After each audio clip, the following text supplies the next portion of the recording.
دەست کارلۆمانی غەخوارەوە حکمڕانی دەکەن هەردووشیان تەبعاً براوە هەردووشیان مەلیک باڵێن مەلیکی فەڕەنسا بوون هەردووشیان ئیدعای حکمڕانی تەواوی فەڕەنسا ئیتر ئەم سیراعە بەردەوام دەبێتن هەتا دەگەینە سەدەی سێزدەمی زاینی کە نەوەکانی شارلۆمان و کارلۆمان دوای 100 ساڵ شەڕ و شەڕی خوێناوی لەبینیان بەڕاستی 100 ساڵ شەڕیان کرد شەڕی خوێناوی ئیتر پەیماننامەی لە پەیماننامەی ڤێردون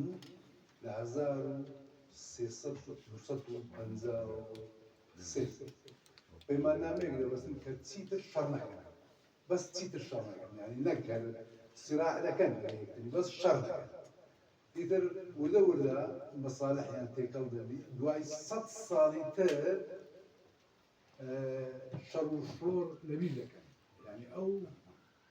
برینەی کە پێشتر هەیان بوو ئەو هەموو خوێنەی کە پێشتر ڕژاوی لە نێوانیان سەرنجام لەبیری دەکەن ئیتر لەم بارەیەوە مەسەلەن ئەرمزڕێنان کە نووسەرێکی گەورەی فەڕەنسا و هەروەها بە یەکێک لە دامەزرێنەرانی فکری نەتەوەدا لە دنیا ینی بە پێشەنگدا لە فەلسەفەی نەتەوە بە تایبەتی لە نەتەوە سازی کە باسی کوردیشی کردووە زۆر بەڕاستی هەتا کتێبەکەی نەتەوە چیە من خۆم تەرجەمەی کوردی کردو پێشتر تقریباً 10 ساڵێک بەر لە ئێستا بڵاو بووتەوە لەوێ باز لەوە دەکات دەڵێن نەتەوەی فەڕەنسی لە ئەنجامی لە بیرکردنی کێشە و خوێنی نێوانیان دروست بوو ئیتر ئەمە درێژە دەچێشێت تا دەگەینە سەردەمی لیویسی شازدەم لە سەردەمی لیویسی شازدەم لە قەرنی حەڤدا بۆ یەکەمین 16 تقریباً لەگەر سەرۆکوەزیرانی گەورەی فەڕەنسایی ئەو کاتی ڕیشیلیو ئیتر ئەم ناکۆچی و شەڕ و شۆڕە لەبیر دەکەن و کە نزیکەی 9 قەرنی خایاندووە ئیتر لەو ساوە یەکەمین حکومڕانی یەکەمین دەوڵەت یەکەمین حکوومەتی سربەخۆی فەڕەنسی دروست دەبێت کە هیچ سراعێکی ئەوەی تێدانی ناوچەیی یاخود باوە ئیتر ڕیشیلیۆ یەکەم کەس بوو کە ئەکادیمیای فەڕەنسی داناوە یەکەم فەرهەنگیان داناوە ئیتر وردە وردە دەگەینە کۆتایی سەدەی هەژدەم من بە درێژ بە خێرایی باسی ئەو ماوەیە دەکەم چکە ئەو ماوەیە کەمێک ئاڵۆزە وردەکاری زۆر تێدایە ئیتر لێرەوە ئەدەبیاتی فەڕەنسی بە کۆمەڵێک مەرحەلەدا دەڕۆ مەرحەلەی سەردەمی ڕێنێسانسە کەس دەکات سەردەمی بژانەوە لەو سەردەما فکری ڕەخنەیی سەر هەڵدەدا هەروەها بیری زانستی سەر هەڵدەدا زانست بەمانە با بڵێن بەمانە مجەڕەدەکەی سەر هەڵدەدا لەگەر گالیلۆ گالیلی و زاناکانی دیکەی فەڕەنسی لەو سەردەما ئیتر ئەمە درێژە دوای ئەوە فترەی مەدرسەی کلاسیکمان هەیە ئەدەبی کلاسیکی کە زیاتر بە ئەدەبی ئەریستۆکراسی ناسراوە لە ناو ئەدەبیاتی فەڕەنسی هەتا لە ئینگلیزیش و لە ئەڵمانیش تقریبا هەمویان هیچ سەدەی کلاسیسمی نیوەی دووەمی سەدەی حەڤدەمە هەموو فترەی ئەدەبی هەموو فترەی نیوەی دووەمی سەدەی حەڤدەم ئەدەبیاتی کلاسیکی فەڕەنسی تر ئەم ماوەدا بە ئەدەبیاتی ئەریستۆکراسی ناسراوە یعنی شعری ئاڵۆز و پڕ لە کێش و قافیە و پڕ لە ڕازاندنەوە وەکو شعری خۆمان شعری کلاسی بە باڵێن شعری کۆلی کوردی کە من کلاسی بەکار ناهێنم بۆ ئەدەبیاتی کوردی بەڕاستی چکە مە دیاردەیەکی زیاتر ئەوروپیە ئیتر لەم ئەم مەدرسەیە کلاسیک و بارۆک و پلەیات مەدرسەی پلەیات دێ دوای ئەوە مەدرسەی پلەیات چەند شاعیرێک بوون یەکیان گرتە بۆ مەسەلەن 7 شاعیر بوون بە ناوی پلەیات دواتە حەوتەوانە ئەستێرەی حەوتەوانە هەیە یعنی 7 شاعیر بوون یەکیان گرتە بوو ئیتر بە ناوی حەوتەوانە گروپێکیان دروست کردە بوو ئیتر ماوەی 20 ساڵێک ئەمانە بەیەکەوە کار دەکەن هەندێک دیوان و شعر و شانۆگەری و زیاتر شانۆگەری شعری طبعا شانۆنامەی شعری نەک شانۆگەری شانۆنامەی شعری و هەروە هەندێک شعر و شتانە بڵاو دەکەنەوە ئەجینا لەو سەردەمە ڕۆمان نەبووە چیرۆکیژی زۆر کەم نەبووە ئیتر چیرۆکی شعری هەبووە ڕۆمانی شعری هەبووە هەر ئەمانش دایاننا شانۆگەری هەبووە مۆلێرمان هەیە لەو ماوەیە کە زۆر ماوەیەکی زۆر دەوڵەمەندە لە شعر و لە شانۆنامە تا دەگەینە فترەی ڕۆشنگەری یعنی چی یعنی کۆتایی سەدەی هەژدە يعني تقريبا لصالي 1770 بولاوة يتر سردمة جديدة زور نوي تازة لأدبيات فرنسيسة أم سردمة لبرتي ناسا لم سردمة للروي كومراياتي والسياسية فرنسا كنت بوناو بابلين ناكوشيجي تيناياتي سياسي كومراياتي زور بقوة للايك أرستوكراسا كان خباتي عندك بۆ پاراستنی دەسەڵات و بەرژەوەندی خۆیان لەلایەکی تیکەوە دەسەڵاتی کلێسا کە پێیان دەوت دەسەڵاتی دین ئاین زیاتر بە دەسەڵاتی کلێسا مەشهور بوو ئەوانیش وەکو موئەسسەسەیەک زۆر بە قووەت کاریان دەکرد ئەمانە تحالفێکیان هەبوو کلێسا و ئەریستۆکراسەکان یاخود هەندێک جار پێیان دەگوت بەگومیلەکانی فەڕەنسی خاوەن زەوی زارە دەوڵەمەندەکان ئەمانە هەموو حلفیان هەبوو با بڵێن حلفێکی زۆر پەیماننامەیەکی کۆمەڵایەتی سیاسی زۆر بەقووەت لە نێوانیان هەبوو هەموو لە بەرژەوەند هەموو سامانێکی وڵاتیان بۆ خۆیان دەبوایە هەر هەموو سامانێکیش کە دابەش دەکرێت لە ڕێگای ئەوانەوە بۆ عامەتی خەڵک بچێت ئەمە کێشەیەکی زۆر گەورەی دروست کرده بوو دەوڵەت تووشی شەلەل بوو با بڵێن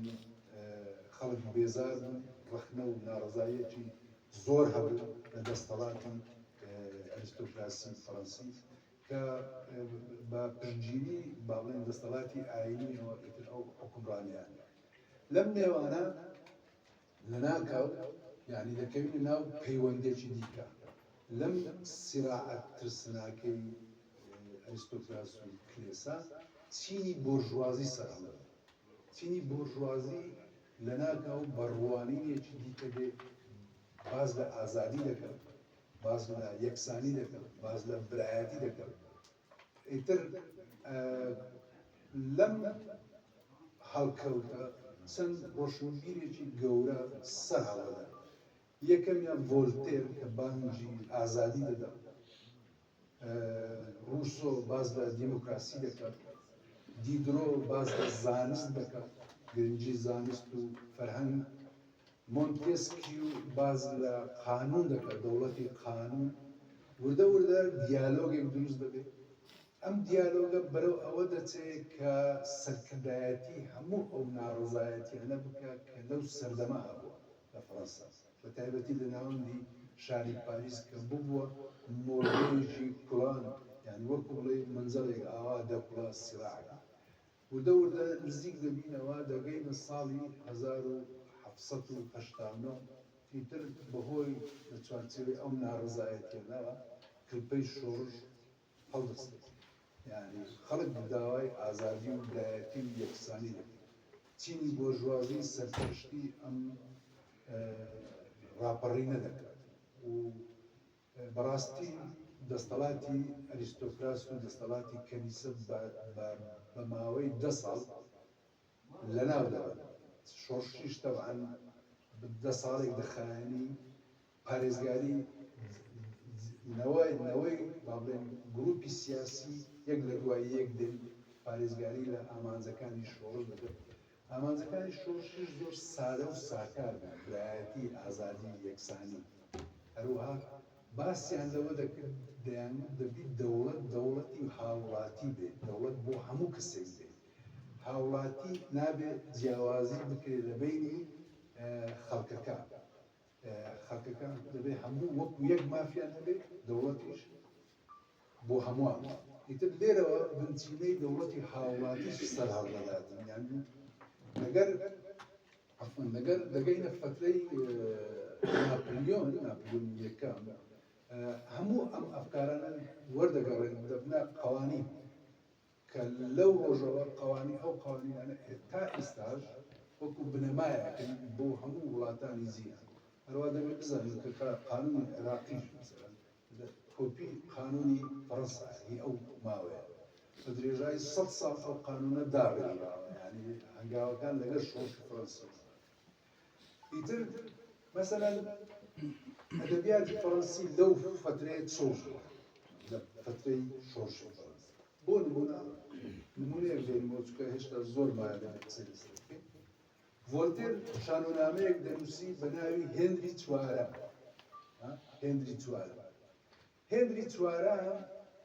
ئەگەرچی ئەویش ئەریستۆکراسێک بووە بەڵام ئەریستۆکراسێکی ئازادی خواز بووە لە قەرنی 16 ژیاوە بەغەدر کوشتویانە چونکە بانگی ئازادی دەکرد ئازادی دەدا ئیتر ئەریستۆکراسەکان کەفیان پێ نەدا بەڕاستی چونکە بۆ هۆی لەناوبردنی دەسەڵات دەیکوژن سەرەتا دووری دەخەنەوە لە دەسەڵات لە مەرکەزی پاریس بەڵام دواتر بەناحەق دەیکوژن ئیتر ڤۆلتێر شانۆنامەیەکی نووسیوە باز بەوە دەکاتن کە هێنری چوارە بە خۆی بە سوپایە گەڕایەوە پاریس دەوت تۆق پاریسی تۆق داوە دەیەوێت سیستەمێکی ئازادی خواز لە پاریس دابێت ئیتر حکوومەتی ئەوەی هاوپەیمانی ئەریستۆکراس و کلێسا ئەم شانۆنامەی ڤۆلتێریان بە تەحەدایەکی زۆر گەورە دەبێت وتیان چۆن دەبێتن ئەوە تەحەدای ئێمە دەکاتن بۆ ئاشکرا داوای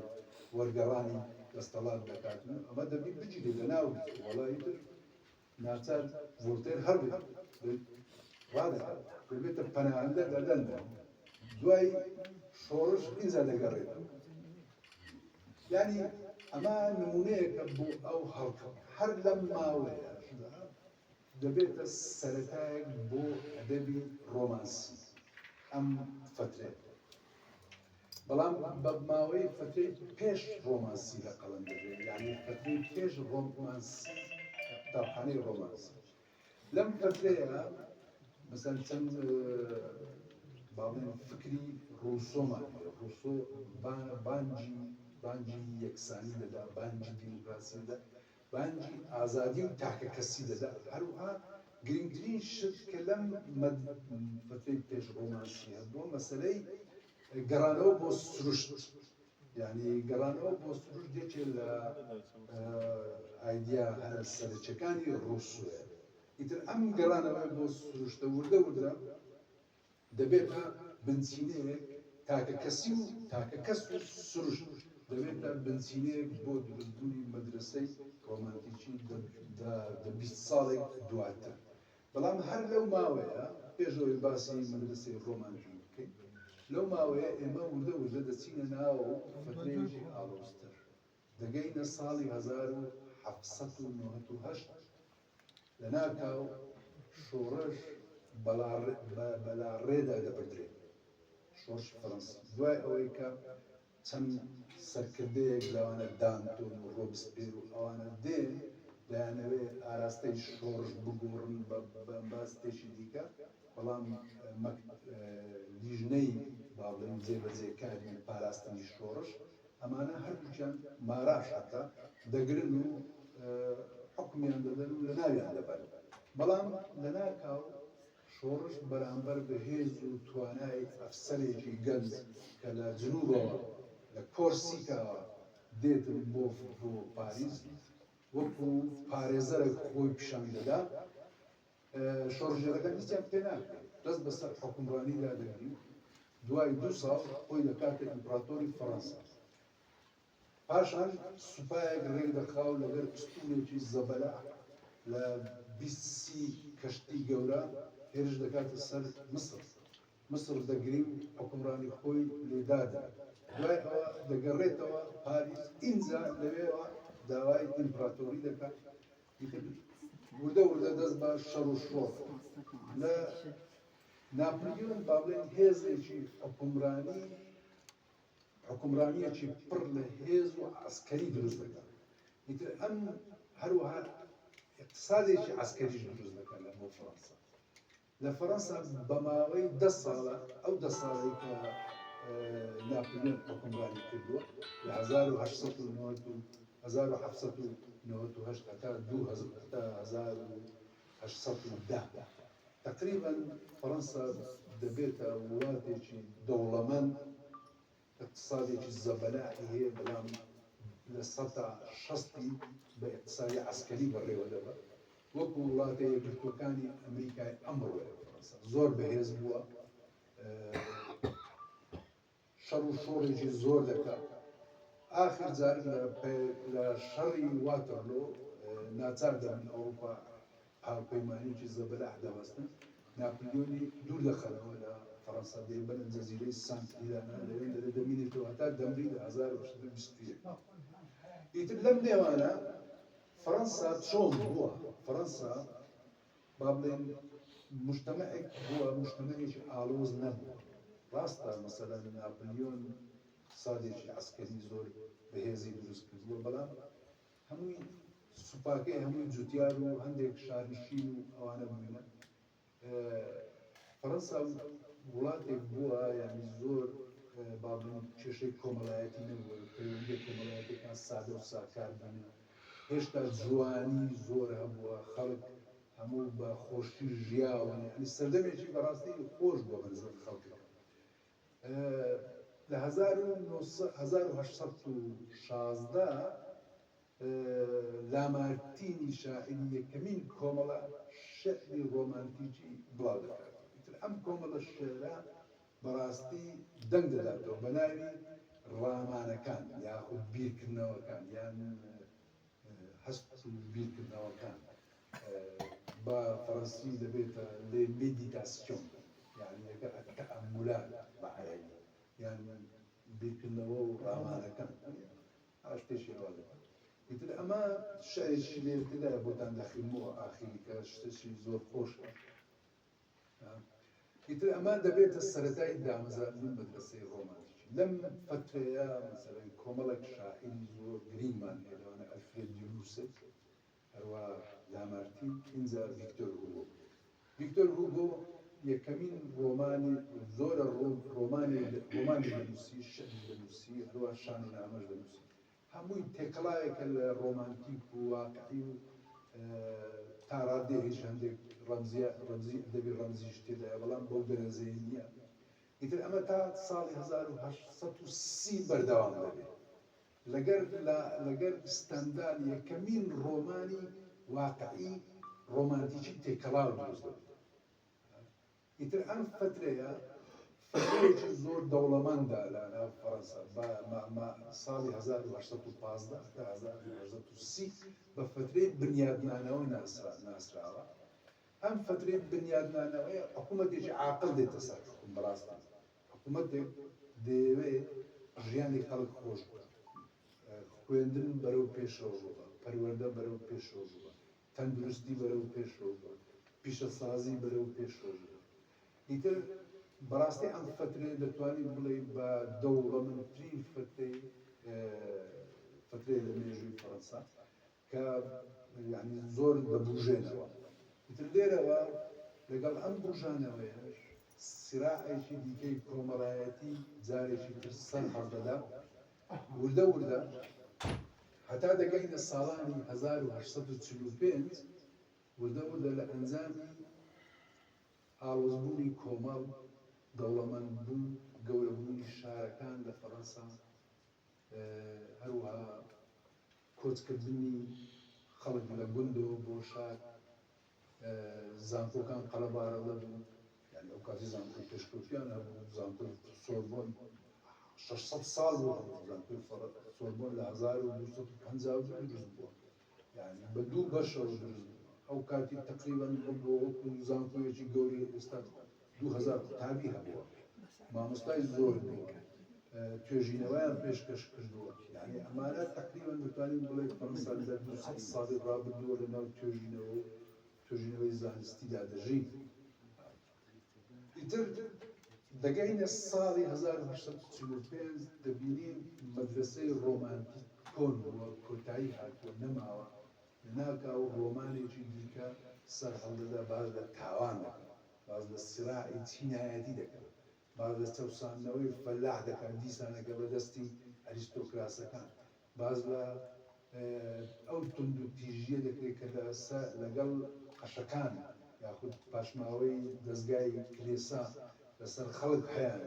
داواکاریان زۆر بووە تند و توێژی وردە وردە زیاتر دەبێت تاوان زیاتر دەبێت بەڵام ڕۆمانی واقعی بەقووەتر دروست دەبێت کە باز لەو کێشانە دەکەن مثلا لە 1840ەوە بەرزاک وەکو نووسەرێکی واقعی دێتە پێشەوە یەک لە دوای یەک ڕۆمانی واقعی بڵاو دەکات مثلا یەکێک لەو ڕۆمانانە کە زۆر گرینگە بە ڕۆمانێکی باڵێن سمبۆلیک ناسراوە لەناو ئەدەبیاتی فەڕەنسی لەو سەردەما باز نمونەیەکی زۆر جوانی مجتەمەعی فەڕەنسی پیشان دەدا کە سیراعێکی زۆر ترسناکی تێدا بوو حتا مارکس باز لەوە دەکات دەڵێ من لە ڕێگای ڕۆمانەکانی بەرزاکەوە فێری ناسینی کێشەی چینایەتی بوومە ڕۆمانێکی هەیە بە ناوی ئۆژێنی گراندێ ئۆژێنی گراندێ ناوی کچێکە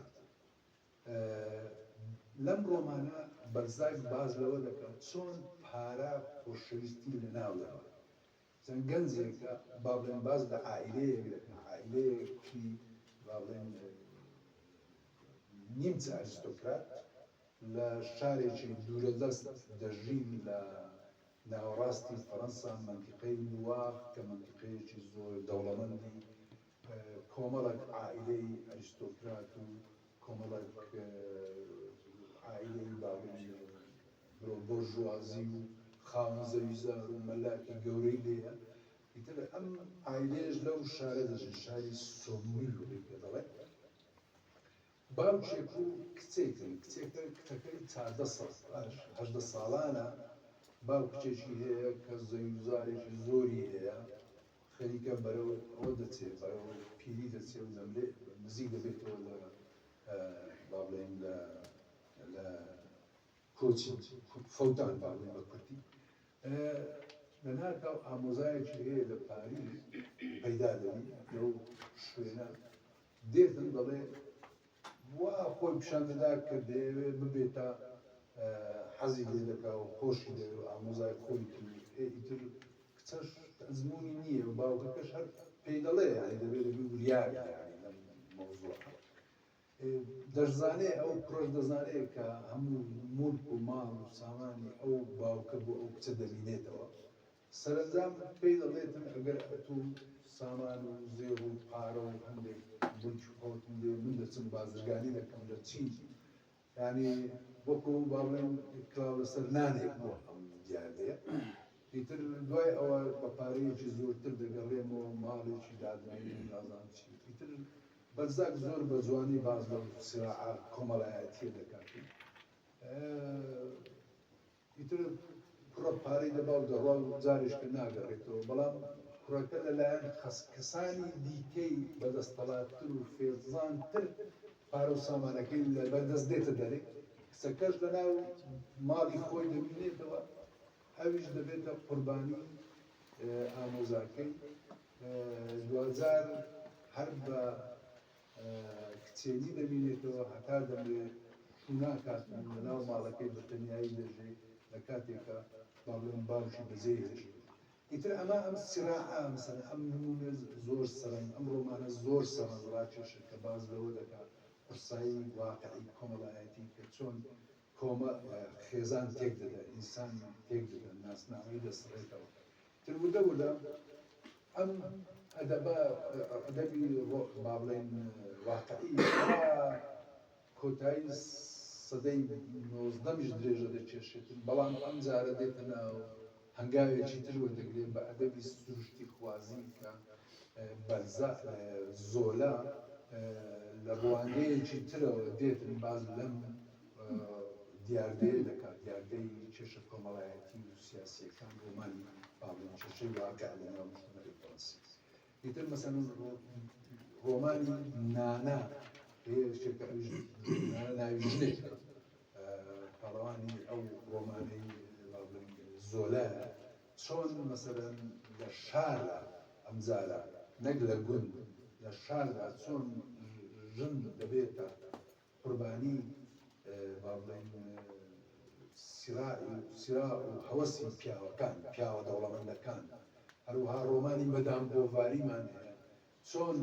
مەسەلەن خەون بینین بە ژیانێکی دیکەی ڕۆمانسیانە لە ئەنجامی نەزانین و تێنەگەیشتن دەبێتە هۆی مەرگ مەسەلەن باز لە مەدام بۆڤاری دەکات چۆن دەکەوێتە ناو لە کاتێکا لە ناو خۆشیێکی زۆردایە مێردێکی هەیە پزیشکە کە زۆر خزمەتی دەکات بەڵام ئەو خەون بە ژیانێکی ترەوە دەبینی سەرنجام خەونەکانی دەبێتە ڕاستی دەبێتە سەرچاوەیەک بۆ بردننی و لەناوچوونی خۆی ئەم زۆرە ڕۆمانانەمانە بۆ کە بە ڕۆمانی واقعی باڵان ناسراوە تا ڕادەیەک لەگەر ڕۆمانەکانی زۆرای کە باز لە کێشە کۆمەڵایەتی و سیاسی و هەروەها هەتا دەرونی و چێژەی گروپی خەڵک مەسەلەن زۆر گرنگی بە کۆمەڵانی خەڵکدادا مەسەلەن لەسەر ئەوانە کاری کردووە کە لە کانزاکان لە کانەکان کاریان کردووە کێشە و ئازاری کانەکان چییە ئینسان کە لە ژێر زەوی کار دەکات چە ئازار و مەینەتێکی هەیە بە ئەم شتانە هەمووی بەڕاستی بە قسە خۆشە زەحمەتە ئیتر لەم نێوانە مجتەمەعی فەڕەنسی چۆن بووە لەم ناوەڕاستی سەدەی نۆزدەمە لە ناوەڕاستی سەدەی نۆزدەم لە ناکاو مجتەمەعی فەڕەنسی دەچێتە ناو سەردەمی پیشەسازی لە 1848 ڕاستەوخۆ مۆتۆر دروست دەکرێت مۆتۆر دەزانین یعنی مەچینە دروست دەکرێت ئەو مۆتۆڕە دەخرێتە ناو سیارە دەخرێتە ناو باخیرە دەخرێتە ناو زۆر شت کە مەسافەکان کورت دەکاتەوە زووتر دەگەنە شوێنەکان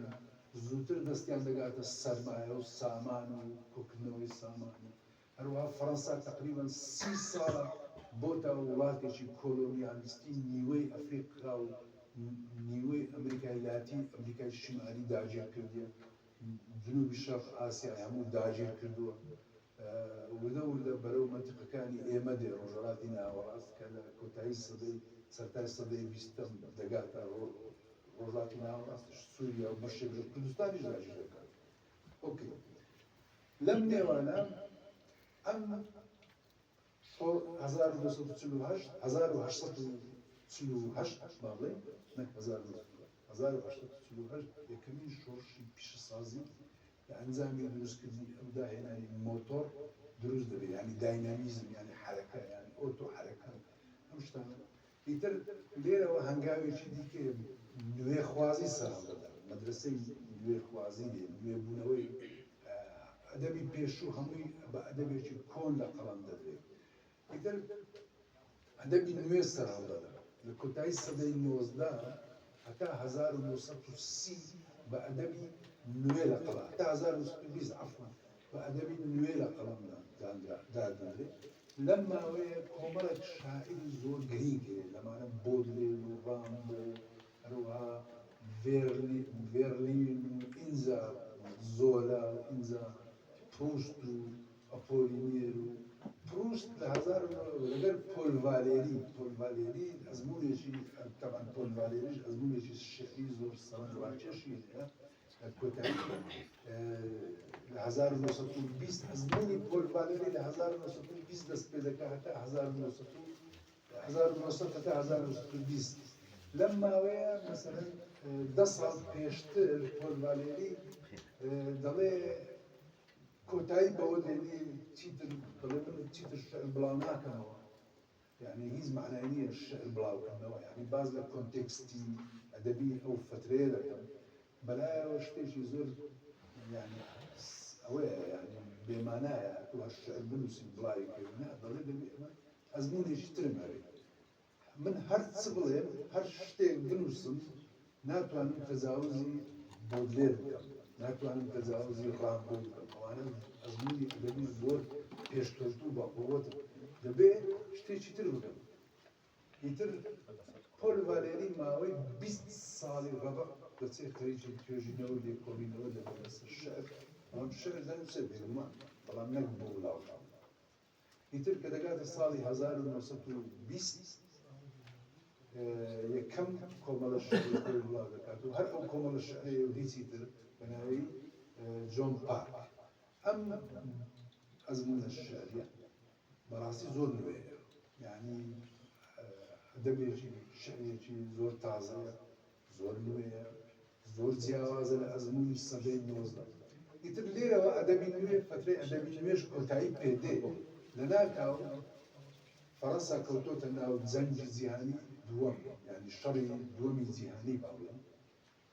نزیکەی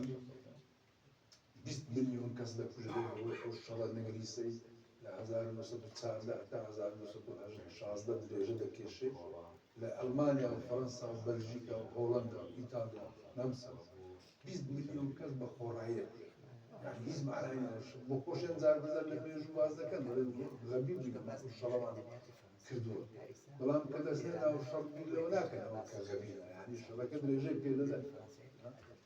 ئیتر ئەم شەڕە زەوێکی تر دروست دەکەن مجتمعی فەڕەنسی مجتمعی ئەوروپی بەعام بەگشتی دەکەوێتە ناو داڕوخانێکی کۆمەڵایەتی ڕوحی دەرونی فەلسەفی دەتوانین بڵێین هەموو زۆرە داڕوخان لەناو ئەم داڕوخانە دروستبوونەوەیەکی تر سەر هەڵدەدا ئەم دروستبوونەوەیە لە مەدرسەی سوریالیزم خۆی دەدۆزێت سوریالیزم و داداییزم کە باز لە ڕوخان چۆن ئێمە دەتوانین لەناو ڕوخان جارێکی تر دروست بینین چۆن ئێمە واقع مانای نامێنێت ڕەمزەکان مانایان نامێنێت ژیان دەشێت لەبێت لە ڕوانگەیەکی ترەوە سەیر بکەین یەکەمین کۆمەڵە شعر لەلایەن ئاراگۆن و ئێلوار و تریستان تزارا و یۆنس ڕۆبەرت یۆنس و ئەوانە بڵاو دەکرێتەوە ئیتر بەڕاستی ئەمە ئەزمموێکی نوێ بوو زۆر تازە بوو کە تا ساڵی 1930 درێژە دەکێشێت ئیتر بەرهەمێکی زۆری ئەدەبی داداییزم و سوریالیزم هەیە لە شعر و لە ڕۆمان و لە زیاتر لە شعر و لە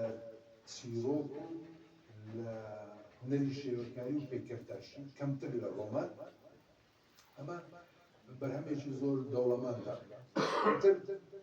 تا دەگەینە ساڵی 1930 ئەم مەدرسەیەش کۆن دەبێت کەمێک خەڵکەکە بژاندەوە لە ناکاو ئەوروپا دەکەوێتە ناو سراحێکی تر ناو سراحی توندوتیژی و فاشیزم یعنی فەناتیزم یاخود دەمارگیری یاخود تەعەسوبی فکری و ئێتنیکی و قەومی و هەموو زۆرە تەعەسوبی هەموو زۆرە توندوتیژی یعنی سەردەمێکی زۆر کارەساتبار بۆ ئەو ماوەیە فەڕەنسا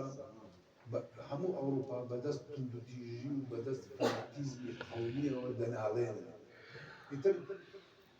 لێرەوە ئەدەبێکی تر دروست دەبێت ئەدەبی پێشەنجی پێ دەڵێن ئەدەبی ئەڤانگارد ئەدەبی ئەڤانگارد دژی قەومیەتە دژی تەعەسوبە دژی ناوچەپەرستیە دژی ئەدەبێکە دژ بە توندوتیژیە ئەوانەی کە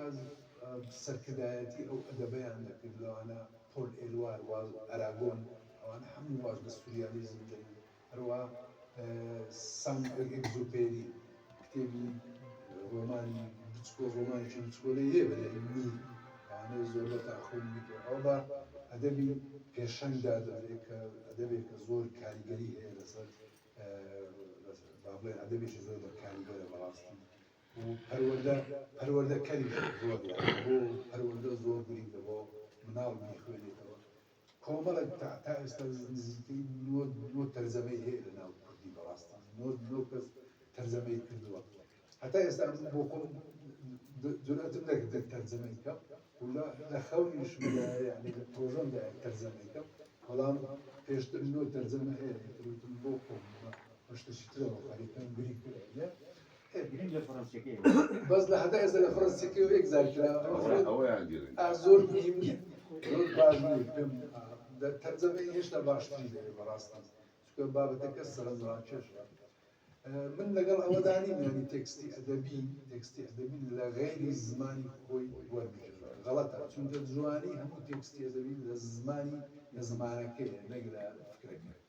تێکستی ئەدەبی ڕۆمان چیرۆک شعر دەبێت لە زمانی یەکەم مستحیلە بەڵام کتێبێکی اقتصادی یان فەلسەفی یان کتێبێکی ڕەخنەی ئەدەبیشدا پێشێک نییە دەکرێت مەسەن لە زمانی بۆ حوسێن بکرێت چکە ئەمە مەرجی جوانی زمانی تێدا پلەی یەکەم نایە دەتوانین اینجا لەم نێوانە ئەم سراعی ساڵانی لەگەر ساڵانی 1930 دەست پێ دەکات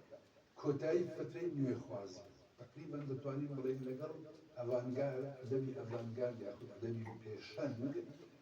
سەردەمی نوێخوازی تەواو دەبێت سەردەمی نوێخوازی لەگەر شۆخی فەڕەنسی دەست پێ دەکات لەگەر بۆدلێر دەست پێ دەکات لە 1930 کۆتایی پێ دێت ئەواتە مۆدێرنیزم لەگەر 1945 لە دوای جەنگی دووەمی جیهانی یاخود لە دوای شەڕی دووەمی جیهانی ڕاستەوخۆ دەچینە فترەی پاش نوێخوازی یا فترەی پۆست مۆدێرنیزم ئیتر لێرەوە فەلسەفەیەکی دیکە و ئەدەبیی کەسەوەدا فەلسەفەی وجودی ئێگزیستانسیالیزم فەلسەفەی ئەبسێر یان فەلسەفەی بێهودەی ئەلبێر برادەرەکانی دیکە هەروەها ڕۆمانی نوێ ساخەوەدا ڕۆمانی نوێ فەڕەنسی لەسەر بنچینەی ئەوە دامەزراوە تێکەڵەیەکە لە واقع و زۆرێک لە ڕوانینێکی پۆست مۆدێرنیزمانە بۆ واقع بۆ زمان بۆ نووسین مەسەلەن ناتالی سارۆت دەڵێ هەر نووسین بۆ خۆی کردەی نووسین یاخود زمان بۆ خۆی شتێکی واقعیە یعنی ئێتر چۆن بڵین ئەم ڕۆمانە واقعیە یعنی ئەمە پۆست واقع یعنی پاش واقعیە ڕۆمانێکی دەتوانین بڵین یعنی هەم ڕوانیەکی تازەترە بۆ ژیان بۆ پەیوەندی کۆمەڵایەتەکان بۆ بیرکردنەوە بۆ ئایدیاکان بۆ بەرهەمهێنانی ئەدەبی تێکست چییە یعنی ئەمە لە پاش لە فترەی پاش نوێخوازیەوە لەو ساڵە کۆمەڵێک مەدرسەی تر هاتووە وەکو بنیادناسی و پاش بنیادناسی سترکتورالیزم و پۆست سترکتورالیزم هەروەها پێک هاتە خوازی و هەڵوەشانەوە خوازی هەموو ئەمانە مەدرسەن یەک لە دوای یەک مەدرسەی پاش نوێخوازی تا ئێستا لەسەر ئەوە ڕێک نەکەون تێکست چییە چییە شعر چییە ڕۆمان چییە یعنی ڕوانینی دیکەی نوێ ئیتر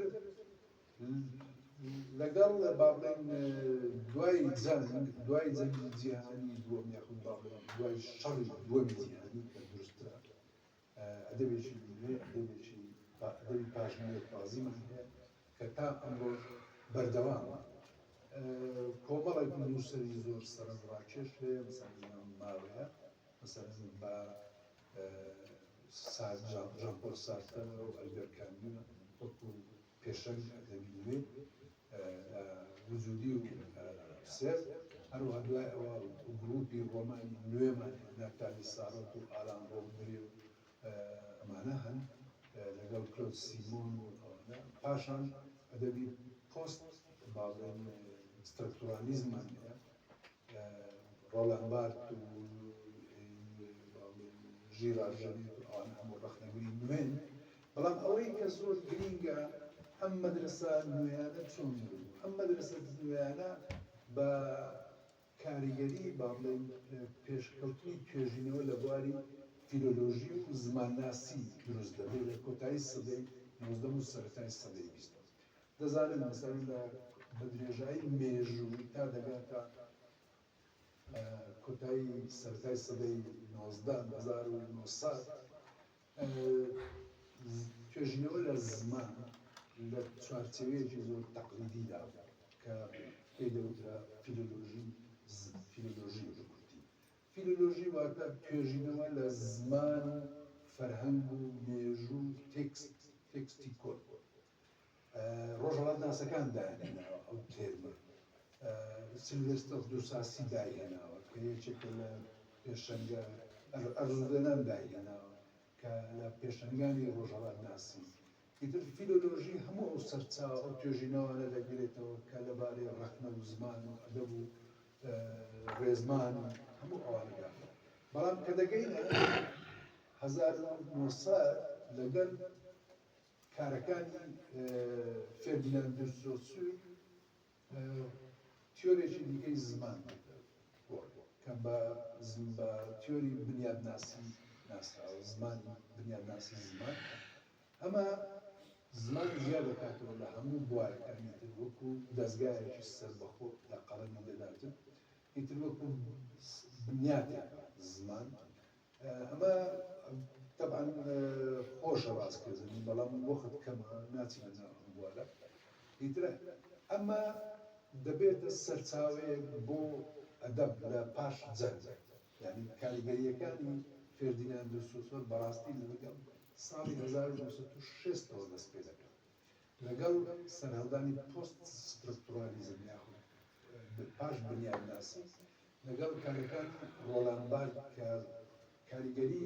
فێردیناند و سوسۆر دێنێ لەناو ئەدەب تەطبیقی دەکات ئیتر ژێڕاژێنێت بە هەمان شێوە تا دەگەینە ئەمە تا ڕادەیەک بە کورتی یعنی لەبارەی پختەیەک لەبارەی ئەدەبیاتی فەڕەنسی ئێستاش حەزم دەکرد یەک کەمی شعری ڕۆمانتیکی فەڕەنسییان بۆ بخوێنەوە ئەگەر حەز بکەن گوێ بگرن بە ناوی تەنیاییە شعری لامارتینە ماشاءالله ئەمە زۆرە ئەلفۆنس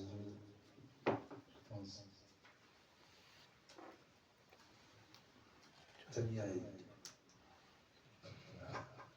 ئەمە یەکێک لە ئەلفرێد موسێ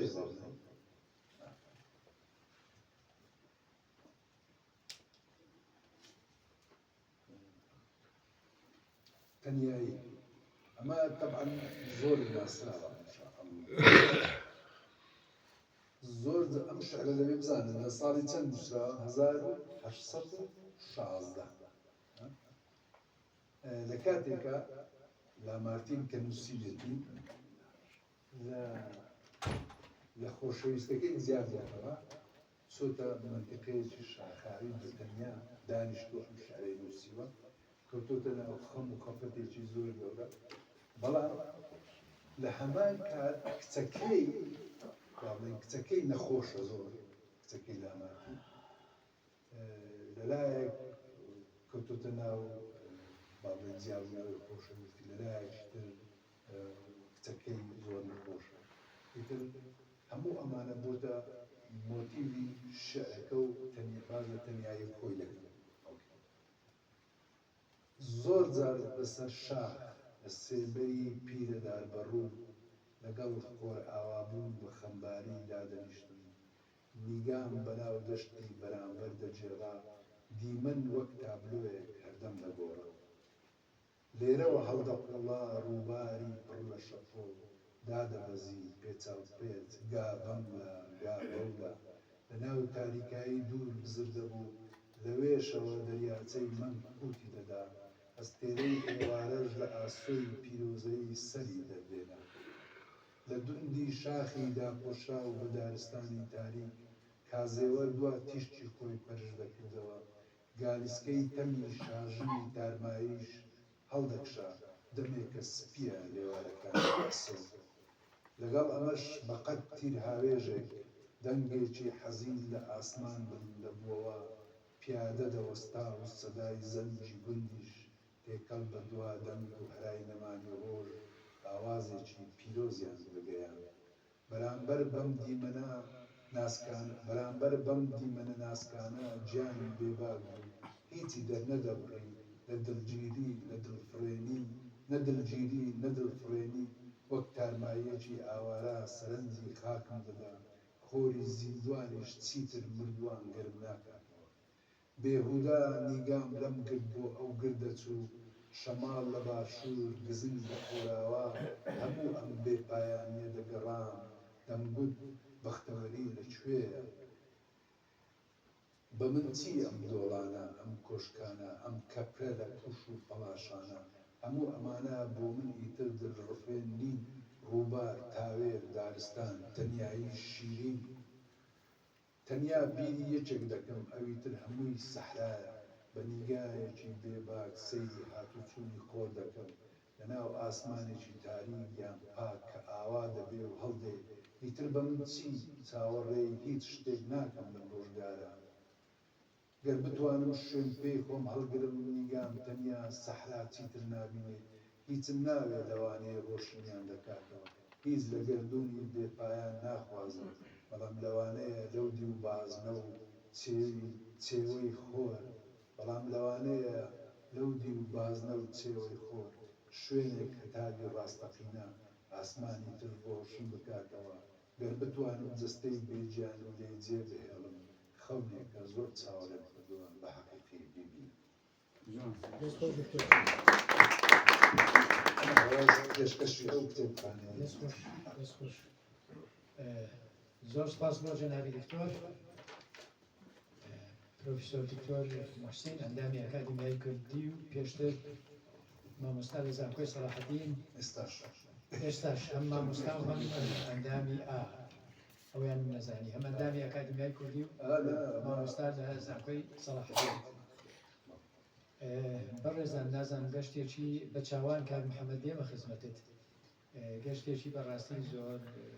قوڵ لە مێژوو ئەدەب گۆڕانکاری لە کۆمەلگای فەرەنسا وەکو وتمان یعنی کلتوری فەرەنسی کلتورێکی پێشەنگە کاریگەری بەسەر هەموو ئەدەبیاتی جیهانەوە هەیە ینی ئێستاش زمانی فەرەنسی یەکێکە لە زمانە زۆر کاریگەرەکان زۆر زمانە بەربڵاوەکانی جیهان بەڕاستی کاک عادیل ئامادەی ئاوا کۆپڵێ مەقام بخوێنی بۆ تۆزە جەوەکە گەرم بکەین تااقەت هەیە تااقەت هەیە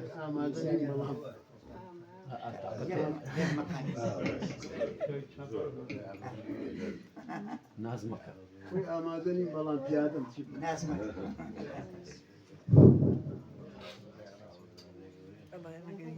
عادل جان حەزت شتەدەین بەسەر وا کۆپڵێک بە دەنگە خۆشەکەت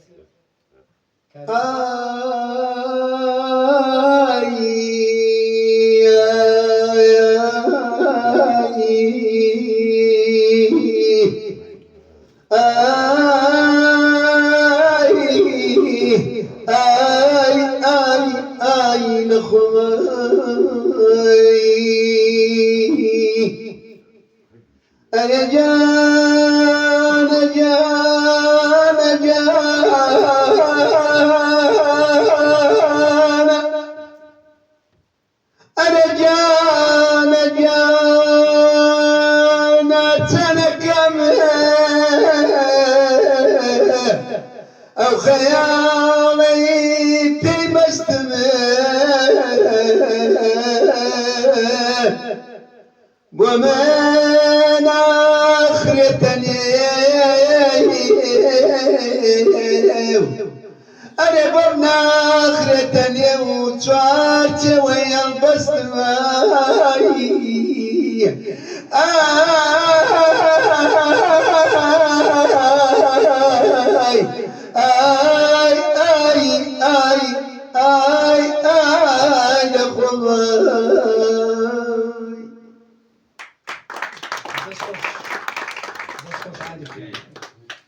بەڕێزان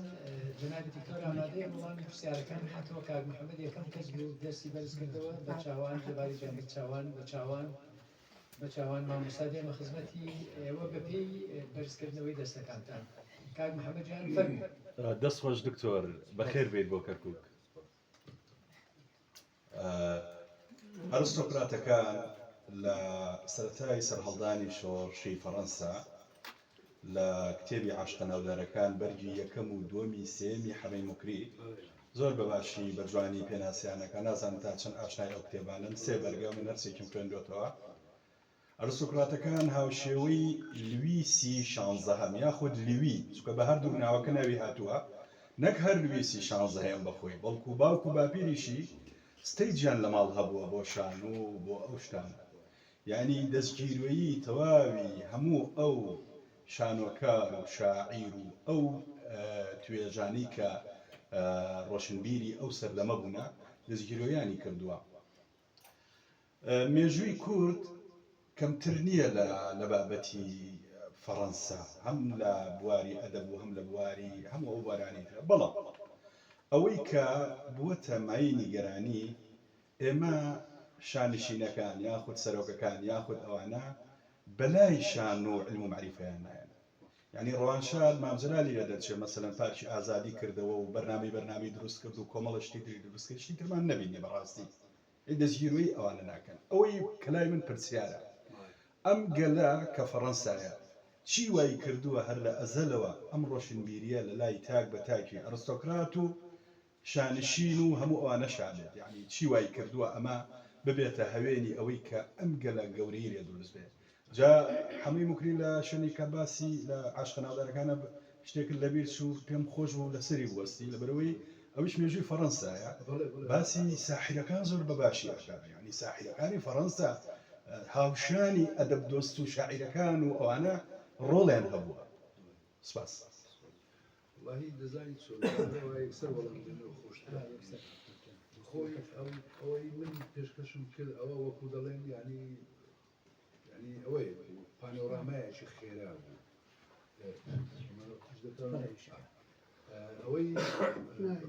پێشکەشم کرد ینی پانۆرامایەکی خێرا بوو، ینی ناتوانانی ماوەیەکی ئەوەندە کام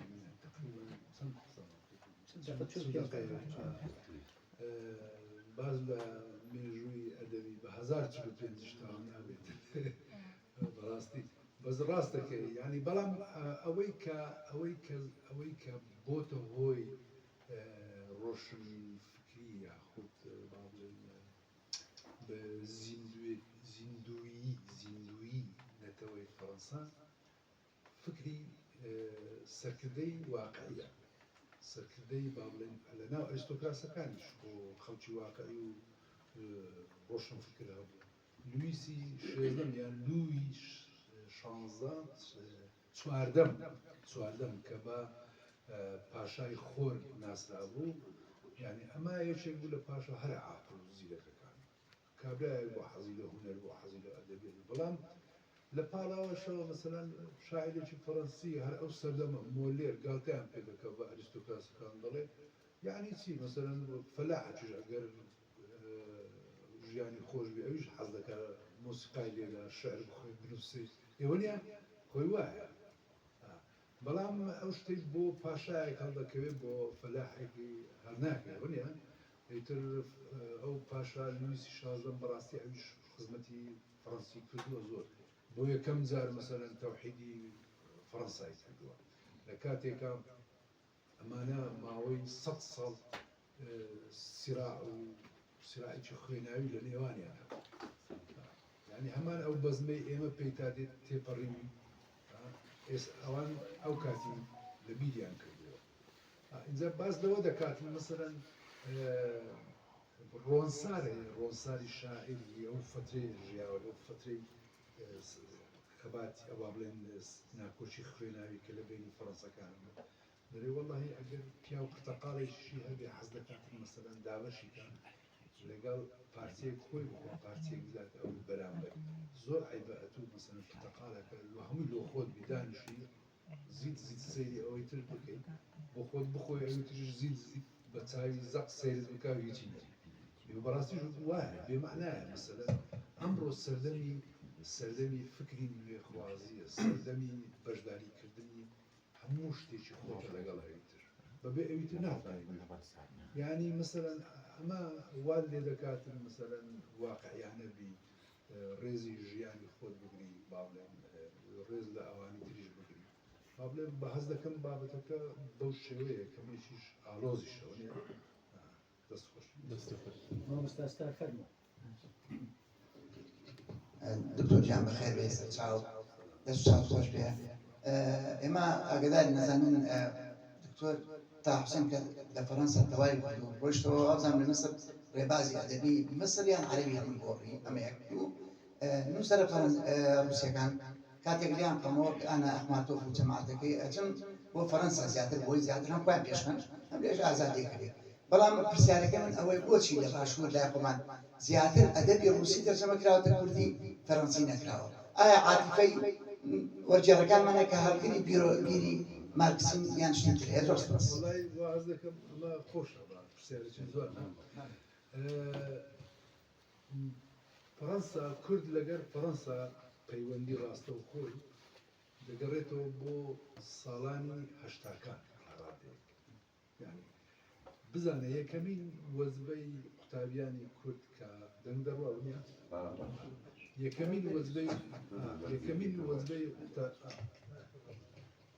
یەکەمین وەزبەی قوتابیانی کورد کە دەستنا دەرەوە بەتایبەتی لەگەڵ ئەوروپا پەیوەندی دروست دەکەن لە ساڵی 1960 کۆتایی 50کان و سەرەتای 60کان گروپی کەمال مەزهەر و مامۆستا معروف حەزدار مستەفا ڕەسوول و زۆر مەجموعەیەکی زۆر ئەمانە چوونە ئەوروپا ئەو تەقالیدێکی ئەدەبی ڕووسیان هێناوە لەگەڵ خۆیان بەتایبەتی ڕووسەکانیش کردبوونە ژێر کاریگەری فەڕەنسەکان لە نوێکردنەوەی ئەدەبی خۆیان مثلەن ژۆرژ ساند مەسەڵێک لە ڕۆمانوسەکانی سەدەی 19 فەڕەنسیە لەگەڵ بەرزاک لەگەڵ ستاندال ئەمانە زۆر کاریگەریان لە دیستۆفسکی کردو دیستۆفسکی بە یەکەمین ڕۆمانوسی مۆدێرنی ڕووسی لە قەڵەم دەبێت پێش ئەو ڕۆمان نەبووە لە ناو ڕووسەکان یعنی لەگەر ساڵانی چلەکانی سەدەی 19ەوە ئەدەبیاتی ڕووسی دەکەوێتە ناو نوێبوونەوە لەگەر دیستۆفسکی و گۆگۆل و دیستۆفسکی و تۆلستۆی ئەمانە هەمویان فەڕەنسیزان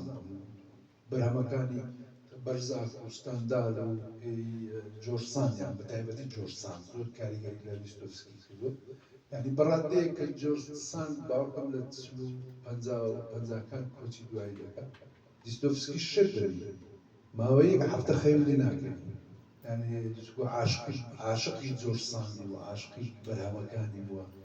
یعنی ئەمە بەو شێوە بوو ئیتر حتا کوردەکان کە دەگەڕێنەوە لە رووسیا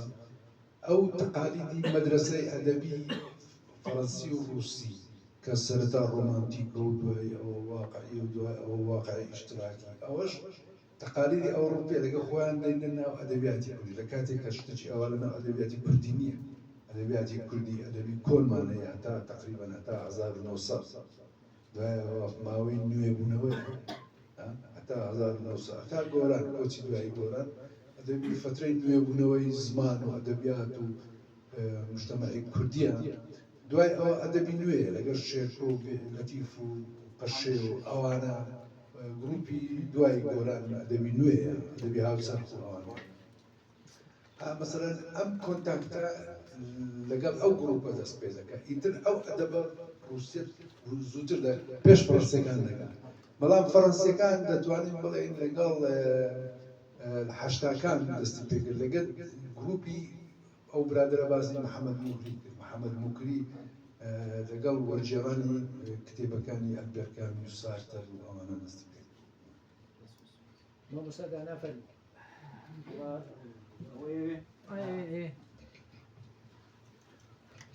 دەستان خۆش بێ دکتۆر بەخێر بیت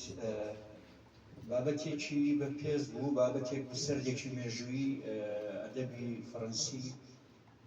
من دڵیان لەوە زیاتری شەڵەژێ ئەوەی بەلای ئێمەوە گرینگە ئەوەیە کە مەسەلەن کاتێککە باس بە قۆناغی ئەدەبیات ئەەکەی لە بۆ هەر نەتەوەیەک یا هەر قۆناغێک دەکرێت ئاماژە بە بواری کۆمەڵایەتی بواری سیاسی بواری فەرهەنگی بواری سایکۆلۆجی ئەمانە زۆر زۆر زەڕوریە کە تۆ لەمانە کەم تەرخەمی نەکردن زۆر بابەتم بینیەوە کە باس لە ئەدەبی فەڕەنسی یا ئەڵمانی یا هەر وڵاتێکیکە تەرکیزی نەکردوتە سەر خەلفیەتی دروستبوونی یا ئاڵوگۆڕی قۆناغ لە قۆناغێکی بەسەر بۆ نمونە دەرەبەگایەتیەوە چ لە قۆناغی سەرمایەداری یان هەر قۆناغ ئەما بۆ خۆی خاڵێک بوو خاڵێکی جەوهەری بابەتەکەی تۆ بوو جەنگی جیهانی یەکەم و جەنابەت ئاماژەت بە گروپی داداییزم و سوریالیزم ئێمە هەموو ئەزانین تەرکیزکردنی یان ڕەخنەکردنی عەقڵ لە سەردەمی جەنگی دوای جەنگی جیهانی یەکەمەوە سەرڕادا کە بە دروستبوونی گروپ هەردوو ئەو گروپە داداییزم و سۆریالیزم بە تایبەتی ڕەخنەکردنی عەقڵی کانتیزم کە ئەوروپا لە ژێر کاریگەری عەقڵی کانتیزم و تووشی جەنگی جیهانی یەکەم ئەبێت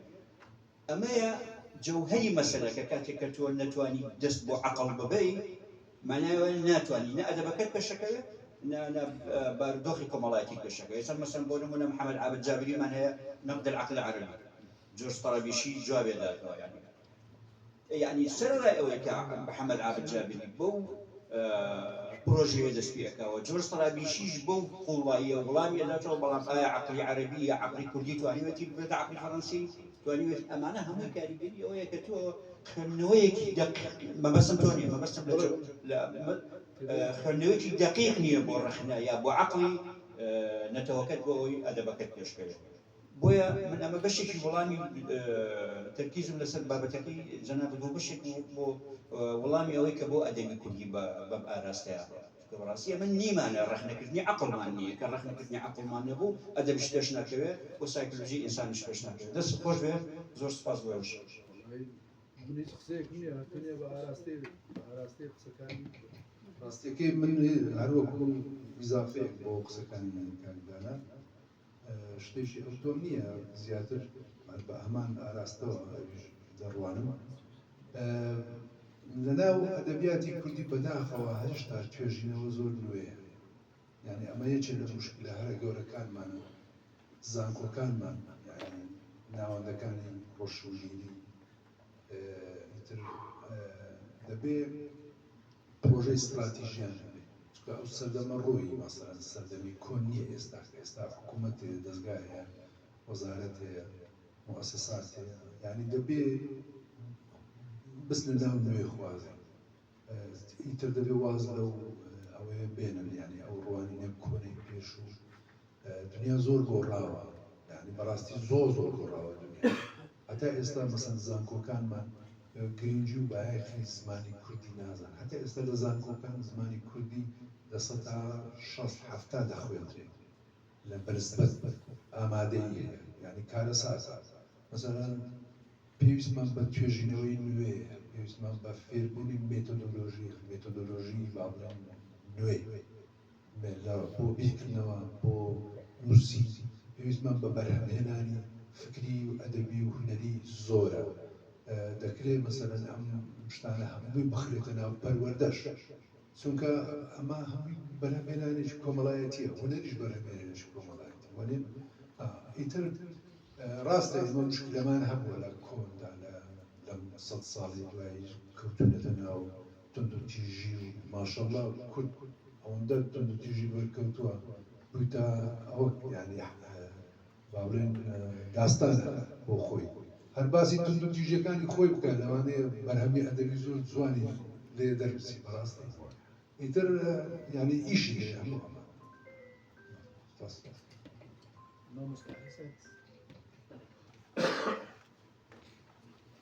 بەڕێزان لێرە کەس نەباوانە زۆر سپاس بەخراتی کامپیوتەرەکەم وەڵام من پرسیارەکەم ئەوەیە تۆزێ بەسەری بابەتەکان ڕشتی خۆت بستێت وەختەکە کەمە بەڵێ بەڵام لە ساڵی 1990 بۆ 20 هەنێک خێرانێکی ئابووری و ڕێبرە وڵات بڵێن وڵاتی فەڕەنسا هەنێ سانە بەوەی کاوەکو هەرەوەزی و ئەمانە ئیش بکەم بە ئەو خەڵکە یەکێکەوە ڕۆبەردۆین فۆریا سانسیمۆن ئەمانە هەوڵی ئەواندا تۆماس مۆرا هەوڵی ئەواندا کە ئەوانی باسەوانە نەکرد تەقریبان بەڵێ بەڵێ لەگەڵ ئەوەش هین پاپا لەو سەردەمە زۆر کاریگەر بەسە وڵاتانی وڵاتەی ئەو کرد هەتا شکردەبران چی زەی باشتە هەمووی فرۆشت یعنی زەوی نەما دەمنیا بڵێنیمانە پاژە زەویمانە پێ بڵێمە نیشتیمانی خۆمانە بەڕاستی بشمری وازە باش زەوی نەماوە داوالێ بنەکەم دەست بەش بیان زۆر سپاس خۆی دەزانی سوورە قوربان ینی مەسەلەکە ئێمە لەم کۆڕێ ئەوە بوو ینی با بڵێن خۆمان قەتیس کرد بوو باز لە ئەدەبیات ئیتر ئەدەبیاتیش با بڵێن ماوەی ئەدەبیاتی فەڕەنسی ماوەی 1000 ساڵ بە 45 دقیقە ینی حیفە ئەمە دەرز دەڵێنەوە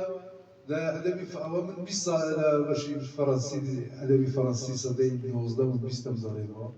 باوەڕ دەکەی یعنی هەر دەرسێک بۆ شتێکی بچووک دەرخان دەکەین هەتا قوتابیەکان تێکستێک شەرح دەکەین شعر ڕۆمانێک یان باسی ڕخنە فکری ڕخنەگرێک دەکەین یان فترەیەک دەکەین یعنی زەحمەتە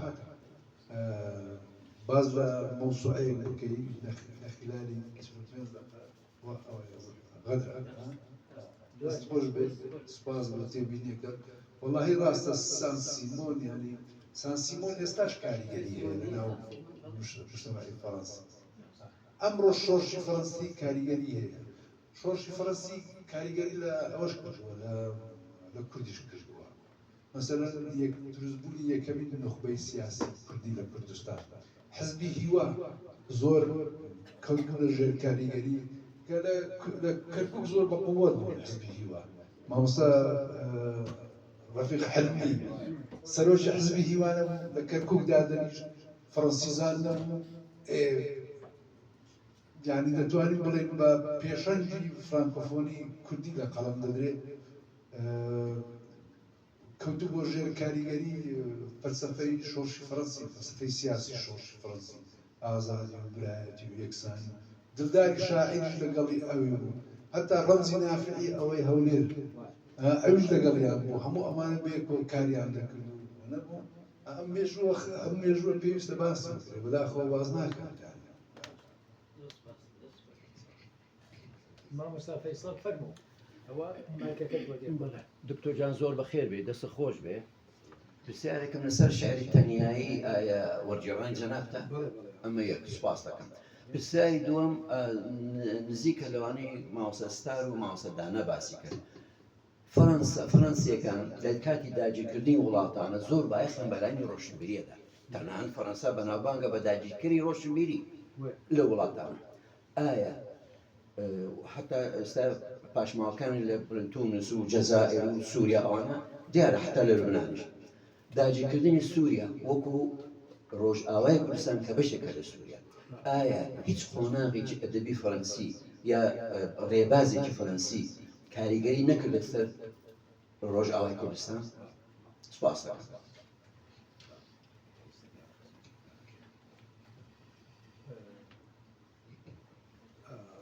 وڵای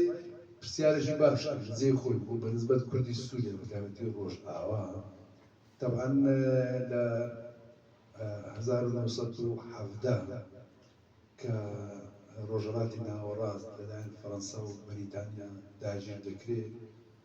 بە پێی پەیماننامەی سایکس پیکۆ سووریا بەر فەڕەنسا دەکرێت پێشتر بەشێک لە کوردستانی عێراقیش دەبووە بچێتە ناو ئەو بەشە سووریایەکەی بەڵام دواتر خەریدەکە گۆڕانی کێکەکە گۆڕانی نەزرا وەکو دەڵێن دەی سوڕێنە سووریای بە منتیقەی جەزیرە ئەوانە دەکەوێتە بەر ئەوە بەریتانیا کوردستانی جنوبی ئەو کاتی دەیان بوو بەریتانیەکان کوردستانی عێراق لە ناو سەرچاوە بەریتانیەکان هەمیشە بە کوردستانی جنوبی ناوی هاتووە ویلایەتی کوردستانی جنوبی کە لە سەردەمی عوسمانیش هەروا بووە مووسڵیش پایتەختەکەی بووە سەردەمیانشی زوو کەرکووک پایتەخت بوو لە سەردەمی سەدەی 1970 بەڵام دواتر مووسڵ لە 1960 مووسڵ دەبێتە پایتەختی ویلایەتی کوردستانی جنوبی ئیتر ئەو ویلایەتە بە کاملی دەیخاتە سەر عێراق وانە بەڵام لە سووریا فەڕەنسا حکومڕانی دەکات فەڕەنسا کە دێنە سووریا بانگی عائلەی بەدرخانیەکان دەکەن سۆیا بەدرخان و جەلادەت بەدرخان لە دەوری خۆیان کۆ دەکەنەوە بە تایبەتی بە کاریگەری چێ بە کاریگەری پێغۆندۆ کوردەلۆ ئەفسەرێکی استخباراتی فەڕەنسی بوو کوردی زانەشی باش بوو بەڕاستی کوردێکی جوانی دەزانێت لەگەر ڕۆژەلیسکۆ هەردووچیان ئەم دوانە سەر بە دەستگای استخباراتی فەڕەنسی بوو لە هەمان کاتیش کوردیزان بوو کورد ناز بوو پێشتر هاتوونە کوردستان کوردیان باش بەژنەوە ئاگاداری هەموو شتێک بوون ئەمانە عائلەی بەدرخانیەکان لە خۆیان کۆ دەکەنەوە لە شام داوایان لێ دەکەن بێنە ناو باەخدانی با بڵێن بژانەوەی فەرهەنگی کوردی ئەوان فڕەسەکان پشتگیری بژانەوەی فەرهەنگی دەکەن ئیتر جەلالێک بەدرخان بە یارمەتی پیە ڕۆندۆ ئەوانە گۆواری هاوار دەردەکات سوڕەیە بەدرخانی لە بەیروت ڕۆژنامەی ڕۆناهی دەردەکات بە فەڕەنسی و بە کوردی ئیتر ئەمە درێژە دەرچێشێت هەتا ئەو ماوەی فەڕەنسا لە سووریا تا ماوەی کۆتایی ئینتیداب لە پاش ئینتیداب ئەم شتە نامینێت ئەو بزوتنەوە بژانەوە کەلتوریە نامینێتن پەیوەندی فەڕەنس و کورد لێرەوە دەست پێ دەکات بەڵام پەیوەندی لەگەڵ ڕۆژئاوا با بڵێن لەگەڵ هاتنی فەڕەنسەکان 1970 هەتا تقریبا 1940 شتێکی وایە چوە 5 درێژە دەچێشێت دوای ئەوە دەپچڕێت چکە دەوڵەتی سووریا دانێت با بڵێن ئینتیداب نامینێت بەڵام فەڕەنسا پەیوەندی فەڕەنس و کورد بۆ کەی دەگەڕێتەوە زۆر کورد بۆ هاتنی یەکەمین تقریبا لە هەر لە چەندەوە لە سەدەی 16ەوە یەکەمین گەریدەی فەڕەنسی کە هاتوتە کوردستان بە ناوی مارشال ئەوەیە مارشال شاڵدان بە کوردستاندا تێپەڕی و بتلیسدا تێپەڕی و دوای ئەوە هاتوتە ئەوەی ناوی چیە منتیقەی مەهاباد دوای لەوێەوە هاتوتە مووسڵ و بە کەرکوودا تێپەڕی دەبڕە دوای جارێک کە چیتەوە کرماشان هەموو تقریبا زۆر کوردستان زۆر گەڕاوە ئیتر زۆر باسی کورد دەکاتن ئەمە یەکەمین پەیوەندیە کە با بڵێن لەگەڵ خەڵکی کورد باز لە کوردستان دەکا وەکو ناوچەیەشی دیاریکراوە ئیتر لەو چوارچێوەیە کەس پرسیاری نەماوە بەڕێزان زۆر سپاس بۆ جەنابی دکتۆر ئەمڕۆ کارێزی ڕۆشن کرد بە زانیاریەکەی زۆر سپاس بۆ هاتنی زۆر سپاس بۆ چنوورخان و دیاریەکەی دوا بەڕگەمان وێنێکی یادگاریە بەڕێزان جەنابی دکتۆر دەفەرمێتە ئەوێ بەشکوێنێکی یادگاری دەگرین ڕێزی دووەمیش هەر دانیشتنە